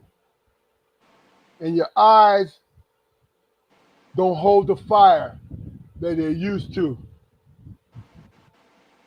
They used to do. That's the shit right there, boy. Say that again, bro. Your arms don't go around me when I reach for you. And your eyes don't hold the fire the way they used to do. Man. That's it right there. Then my second one, because we chose 5, chat.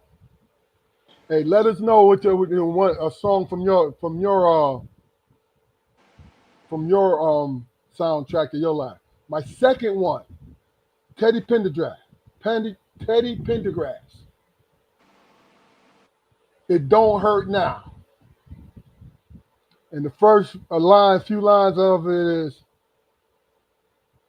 it used to be every night I would cry my heart out over you. It used to be every day I wish you were here close to me. I couldn't sleep, couldn't eat. I sat around and I weep. But that all has changed. I found someone that eases the pain. Oh my God. Man, stop playing. My third one. Main ingredient. Just don't want to be lonely. I don't mind when you say that you're going away. I just don't want to be lonely. And I don't mind if you share only moments a day. I just don't want to be lonely. I'd rather be loved. I didn't want to desecrate that with my singing voice, but that's a hell of a song right there. Then you know I had to throw my Luther up in here. Superstar. I want to tell you, baby, the changes I've been going through. Missing you, missing you. Come on, man, stop playing. That's my shit. That's my shit. And my final one, Friends of Distinction. Going in circles. I'm a or ever rolling wheel without a destination real. I'm a ever spinning top, whirling around till I drop. Oh, what am I to do? My mind is in a whirlpool. That's my 5, man. I ain't know we had to come up with 5 of them joints. What's your comment on it? I gave you my what you think about the songs?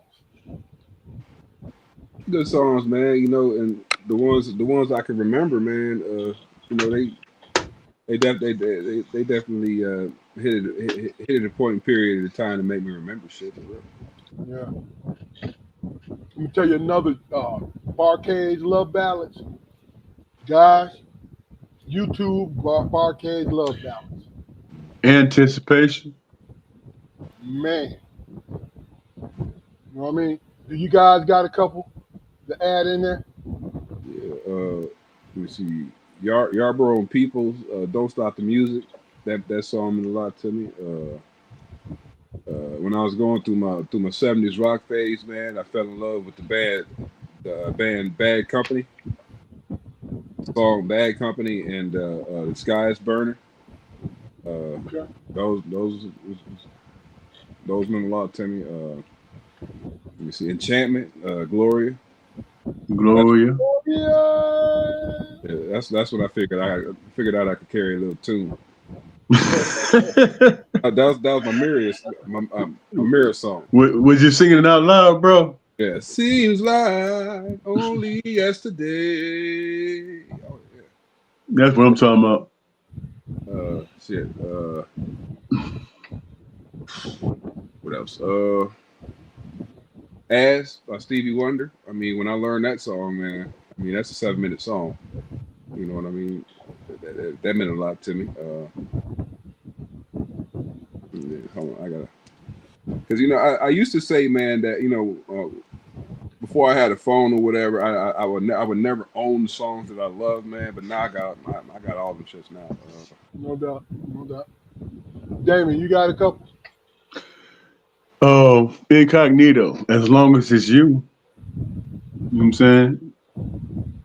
I said that to y'all the other day. That's you know what I'm saying? That's speaking towards I don't see anybody else other than you. No matter what, as long as it's you. You know what I'm saying? Uh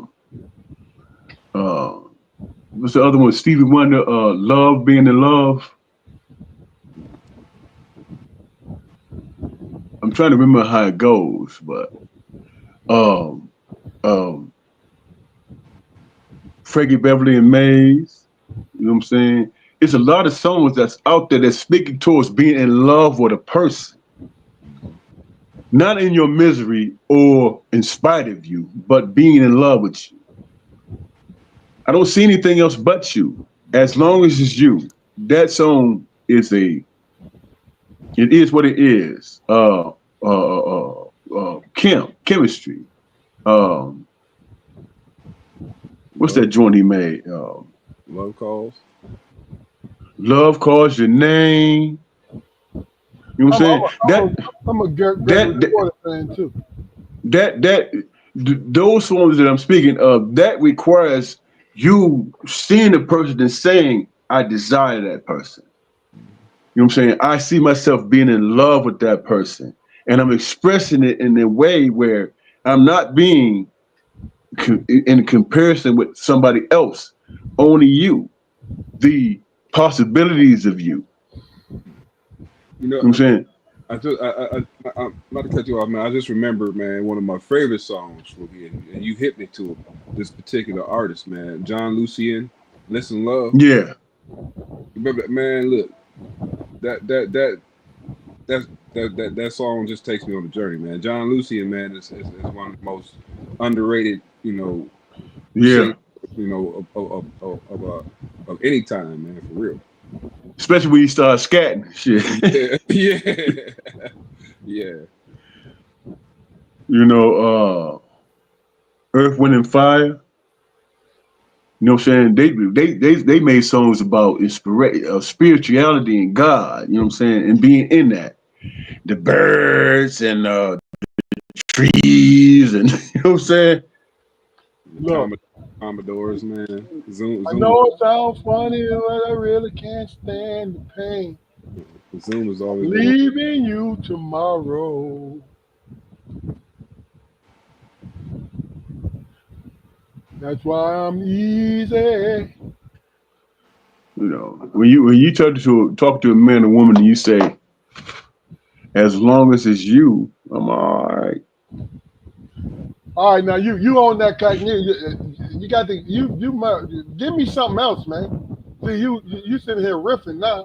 No, I gave you a number of things, and that happens to be me and my wife's song and shit. But you I know, get it. I need some more titles. I need you to get into it if you uh, can. No pressure. Damn, you okay, here go incognito cameo. me in the head. Boop, bap, incognito. Here go cameo. I see you walking along that lonely street.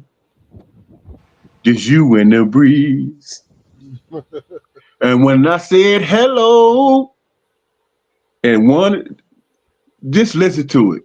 Mm-hmm. Uh, this man was talking about, I saw you walking along, and I wanted to be with your ass because of who you are. Nothing that try to describe what love's supposed to be. It's falling in love at that moment. Yeah. And that person is involved in that. You can live off that for some years. You know what I'm saying? Like our dad told us one day. He said, "Man, this is how I fell in love with your mom. I saw her from on the other side of the path, and he described her to the T before they met. And everything that he thought of her about her in his fantasy about her came to fruition when they met in the middle of the path. Oh yeah. You know, that's falling in love with somebody from a distance and saying, you know what, as I get to, if I move closer in the situation, my fantasy and and how I wanted to love this person came to fruition because it was everything that I expected without speaking words to each other. You know what I'm saying? You can't deny that. You could be disappointed, but also be in the realm or in the vein of knowing what it might feel like to be in love with somebody. You know what I'm saying? Everybody don't have that experience, but the possibilities of it from a pathway and meeting with each other and then spending 40 plus years after that, knowing that as he explained to his son, hey man, what are you talking about? This is what love means. The silhouette, the neck, how she walked, how she carried herself. From one path to another, he fell in love with everything about that woman without speaking a word. I'm saying he taught me that. He Yeah. expressed it.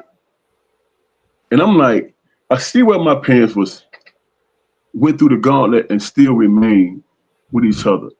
Because Exactly. that's the thing that mattered most. The imagination of each other.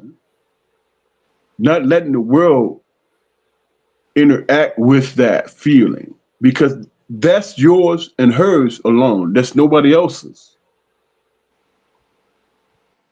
It's nobody else's. And if you can glom onto that and feel that situation and say, man, oh man, I feel this way. And I can't wait to see how it progresses or what's next. People have a tendency to forget that shit, man. You know what I'm saying? I got Because of the arduous struggle of trying to, go through situations. You know what I'm saying? The one thing that people don't realize, man, is that one person who can talk about the things that hurt you most is the person that knows you the most. You know what I'm saying? And what is your job if you fell in love from sight? Is to avoid the petty shit and remember the things that brought you together in the first place. You know what I'm saying? And once I realized that, it became easy for me because no matter what's going on or how messed up shit is, I remember that one point when I first met my wife, and I'm like, yeah, I'm good. And when she pissed me off, I go back to it. But she this though. And she showed me aspects of that. You know what I'm saying? You argue about money and struggle, and that can derail shit. That can derail love. Or you gonna have Not really. You gonna have a peaceful night, bro. Let me tell you that. No, your You brothers got me thinking. Yeah, got you thinking, but I don't want you to veer too far away what we're doing. Talking about soundtracks, bro. You know what I'm saying? What you're doing is showing your wife how much you appreciate her, period. I remember you and the first time that we met, that we looked in each other's eyes. I felt the warm surprise. Guess what? I knew right then and there. You see what I'm saying? I got you. That's Marcus that's shared who Marcus is that shared group? Marcus shared with us his soundtrack. Number I don't think it's in particular order, but number one is Purple Rain, Prince. I mean, I was in college then, and I think it was sophomore, junior in college. That was my freshman year. Purple Rain. Mom and Pop took me to see Purple Rain, man. I was the only kid in my whole class to see that movie, man. Purple Rain. Let me tell you something. That Prince, corset wearing ass was fly as hell when it came to women, boy. I'll tell you that now. Love You for Life, Jodeci. I'll vibe with Jodeci if I hear him, but I don't go searching for him. I mean, Wipe Me Down was our first trip to Myrtle Beach, man. Lord, Don't Move My Mountain. There's a gospel joint, ain't it? Yes, sir. Yes, sir. Look. Right at the gospel joint, he hitting us with Jeezy, everything. Right. Now you would tell me about a song or I like this though, Marcus. You mixing in everything. what do you say? There's a spark of magic in your eyes. This motherfucker said, Candy land appears each time you smile. Knowing Candy, fuck your goddamn teeth up and shit. There you go. But he was like, Candy land appears each time you smile. Never thought that fairy tales came true, but they came true when I met you. Listen. You're a genie in disguise.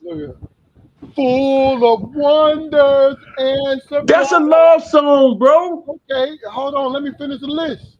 You want to sing now? I gave you the opportunity to sing. I'll let you sing, and I was kind of, oh my God. Go ahead, bro. I'm listening. Look. I ain't ashamed of it. Especially when you shouldn't be. It's about your meaning, man. Anita Baker, Angel. When I fell in love with Anita, Angel. Yes, sir. Dreams are dreams, and some dreams come true. I found the real dream, baby, when I met you. Exactly. And then, Boosie. Baker. With Anita Baker. What'd you say? Yeah.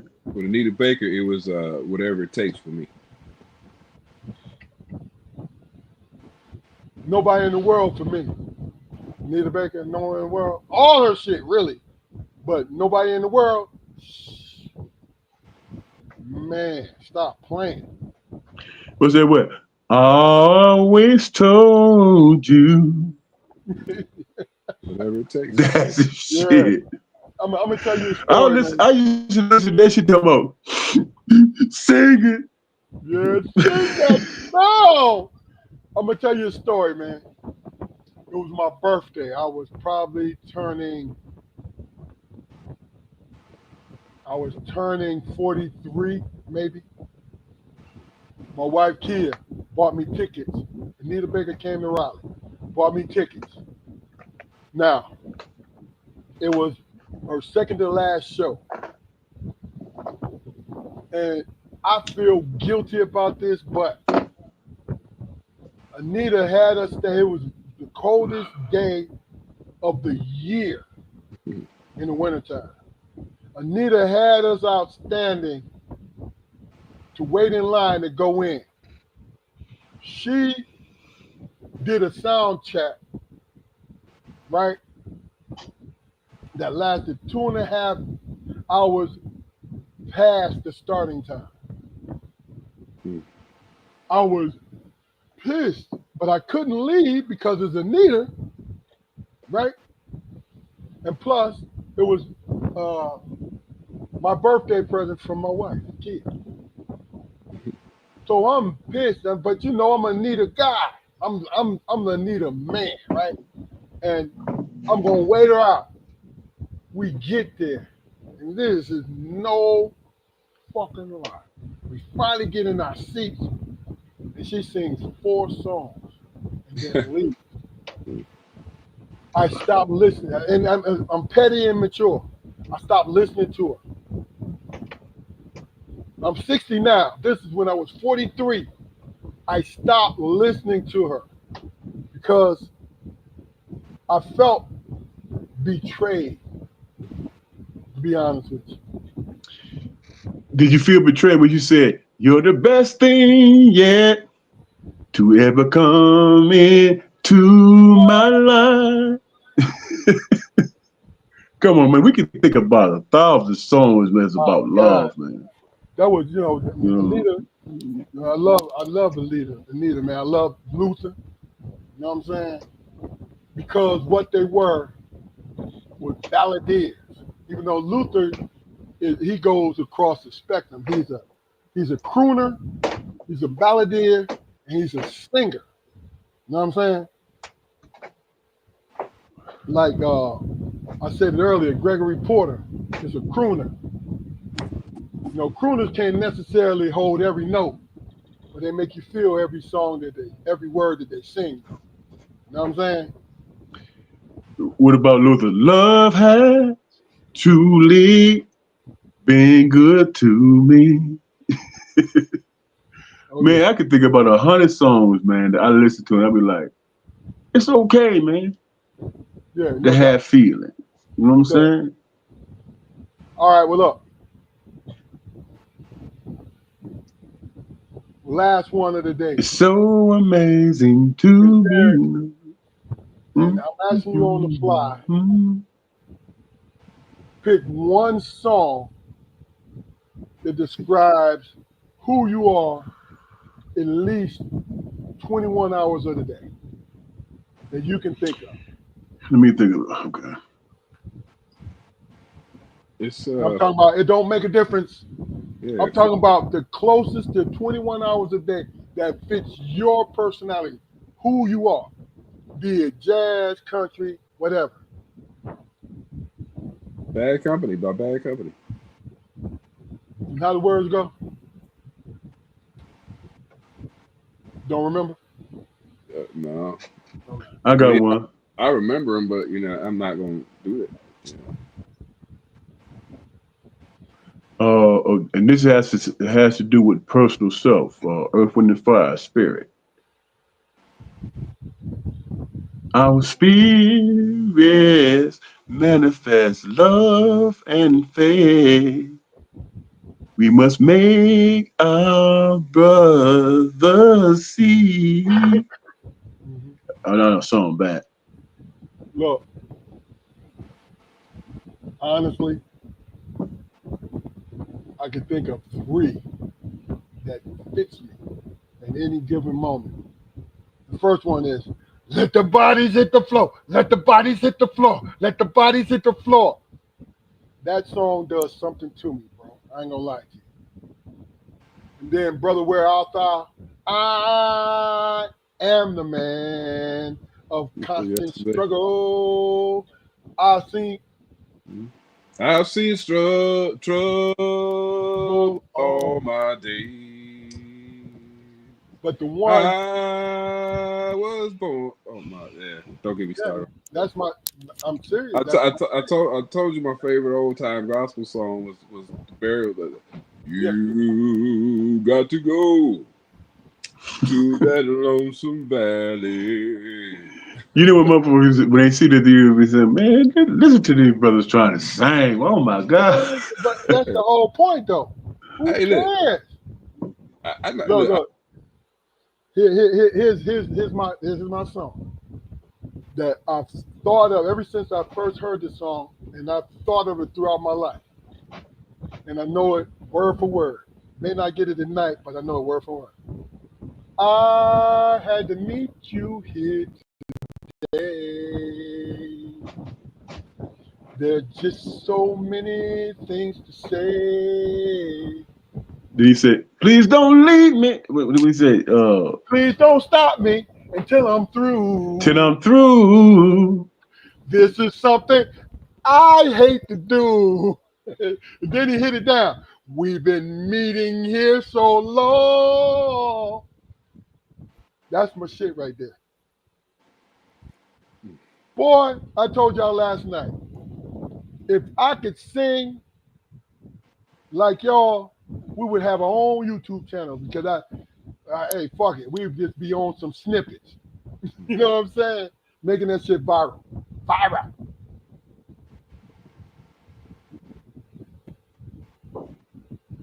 But Well, hell, you can say it with your whole chest. Come here, woman. no. hey, Close the door. yeah, y'all got to stop screaming in my ear, fellas. I don't know what to say about that Jaquari. Y'all screaming and shit. Yeah, maybe you get emotional, man. Oh, You try not to address certain feelings, bro. my You know fault, what I'm man. But it's the song. It wasn't like just screaming just inadvertently.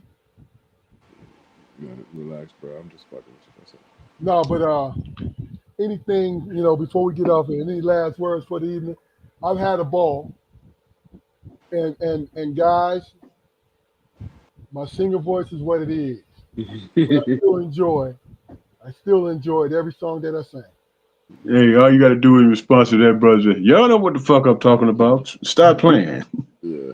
You heard the words. I And that's, perfectly said every word. and that's the funniest thing, man. People who think they can't sing always start out those comments with, if I could sing, but they do sing. It's like it's put the voice out there, man. Because I like Will Downey is one of my favorite singers, man. But it's not the technique, it's the delivery. He's a crooner. Yeah. So if you got a voice, man, and you got a song in your heart, man, put it out there, shit. Any last words, Damon? All right, we'll wait for Damon to come back. Ladies and My gentlemen, last words is this, man. At the end of the day, man, people have the tendency, man, to think that things are bad, man. But when you really, truly look at life, man, you have more good times than bad. You know what I'm saying? And be about love and peace, man. Hey, look at, I was about to break out this song because I'm joking and shit. But real talk, man. I appreciate that we sit up here, man, talking about songs, man, that really matter, that means something as you truly listen to it. And it's an inspiration. You know what I'm saying? I mean, it's real difficult, it's real hard, not hard. It's real easy to listen to a song, man, that speaks to your misery. And then you glom onto that shit, and that becomes you. You know what I'm saying? And then at the end of the day, where you walling in that misery, you realize that, man, is that really me? I mean, how am I gonna move out of that situation? That just made me feel worse. You know what I'm saying? Everybody want to be in love, whether it's about machismo or we men or whatever. Men need, the what they call it, what they say, the apex cat. I can't remember the phrase, man, that people use when they talking about he's not a Alpha male. apex guy, alpha male. Everybody, alpha males want to be in love. You know what I'm saying? If you look at a lion's pride, the guy that's over the pride. Guess what? It's that one queen that keeps them in line. I mean, you need to take care of this baby, that baby, and make sure everybody thrive and survive. So it's not predicated on power and destruction and who you can overpower. It's about survival. It's about compassion. It's about passing on understanding of taking care of thyself and your flock. It's about that. So you stand on that. You stand on surviving. You stand on persevering. You stand on that, and that's what it is. And that incorporates love songs and all that. You know what I'm saying? It's all incorporated together. You just have to try to figure out how to differentiate between those things, those personal feelings where you felt slighted. Do you want to pass that on? Where your kids are bitter and shit?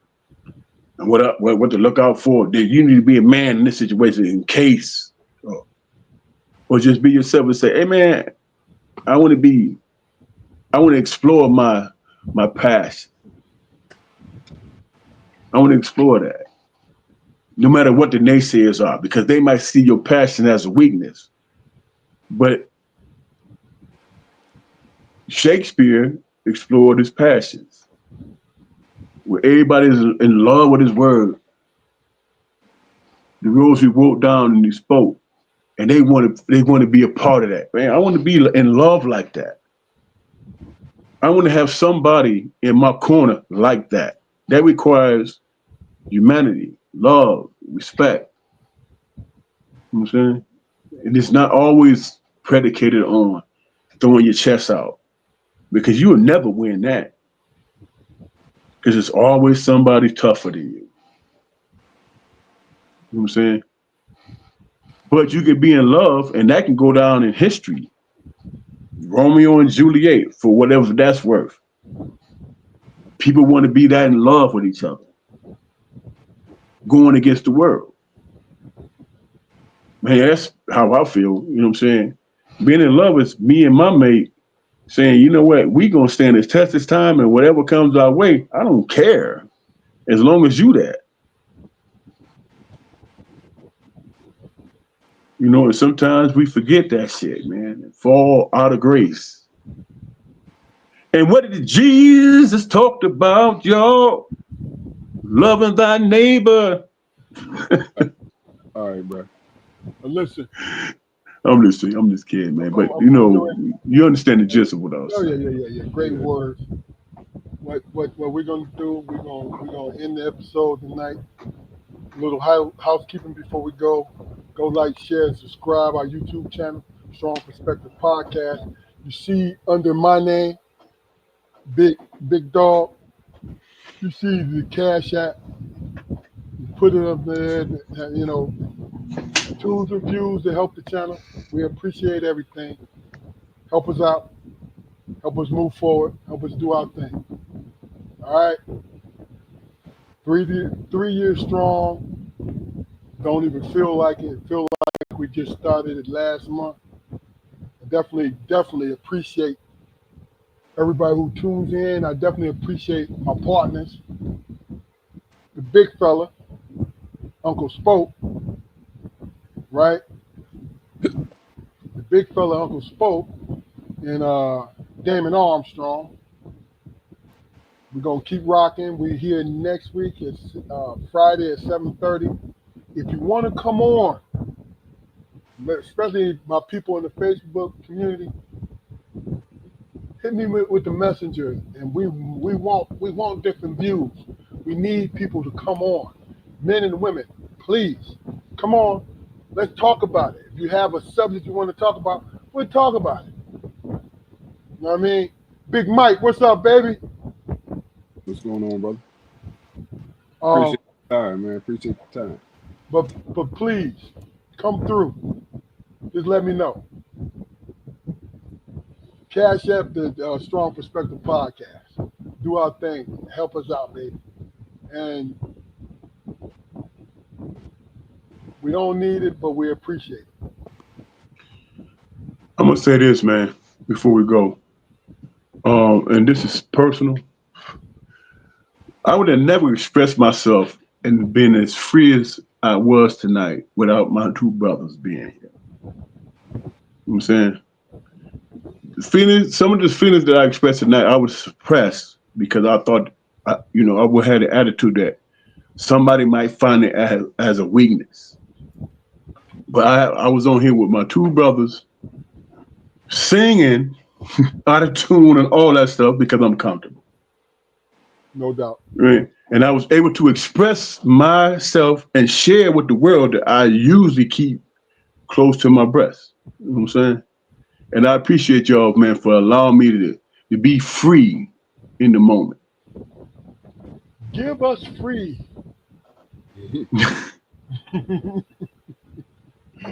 No doubt. Hey, look, like I said, y'all heard me saying every song that I sang meant everything to me. That's it. That's why I sang them. You know what I'm saying? But last words, we out of here. Jaquari, Damon, last words. Brothers, I had a good time, man. I appreciate your time. I'm looking forward to the next time. Peace. I spoke on it just now, man. The opportunity as a black man, especially in the climate that we live in, to be able to express myself with freedom and love and compassion. You know what I'm saying? It's a good thing for me. You know what I'm saying? Doubt. I'm optimistic. No doubt. We'll see y'all next week. Peace. Peace out. Love y'all. This is Strong Perspective Podcast. Have a great weekend.